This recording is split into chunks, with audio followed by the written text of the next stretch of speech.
চতুর্থ শ্রেণী, বিষয় বাংলা। গুরুত্বপূর্ণ একটি রচনা। বর্ষাকাল। ভূমিকা: বাংলাদেশে ৬টি ঋতু আছে। বর্ষাকাল এদের মধ্যে একটি। আষাঢ় ও শ্রাবণ মাস দুটি হল বর্ষাকাল। বর্ণনা: বাংলাদেশে বর্ষাকালে অনেক বৃষ্টিপাত হয়।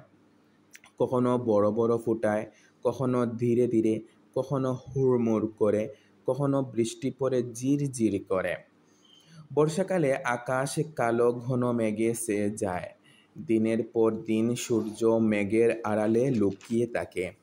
নদীতে তখন ঢল নামে। বর্ষাকালে ফুটে কদম, কেয়া ও আরও নানা ফুল। সুফল: বর্ষাকালের অনেক সুফল আছে। বর্ষাকালে জমিতে অনেক পলি জমে, ফলে জমির উর্বরতা শক্তি বৃদ্ধি পায়। বর্ষাকালে অনেক মাছ পাওয়া যায়।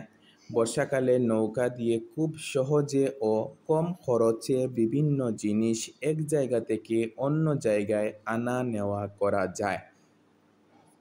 কুফল: বর্ষাকালে অতিবৃষ্টির কারণে বন্যা হলে ফসলের অনেক ক্ষতি হয়।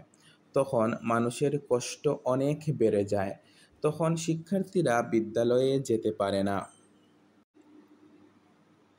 উপসংহার: কৃষি প্রধান দেশ বাংলাদেশ।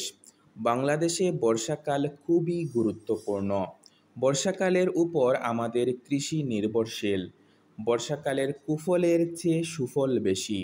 বর্ষাকালের রূপ বৈচিত্র্য দেখলে জুড়িয়ে যায় প্রাণ। তাই বর্ষাকালে কিছু সমস্যা দেখা দিলেও মায়াময় এই ঋতুই আমাদের কাছে সবচেয়ে প্রিয়। প্রিয় শিক্ষার্থীরা, এটা তোমরা একটি খাতায় সুন্দর করে নোট করে নেবে, তারপর শেখার এবং না দেখে লেখার চেষ্টা করবে। ধন্যবাদ সবাইকে।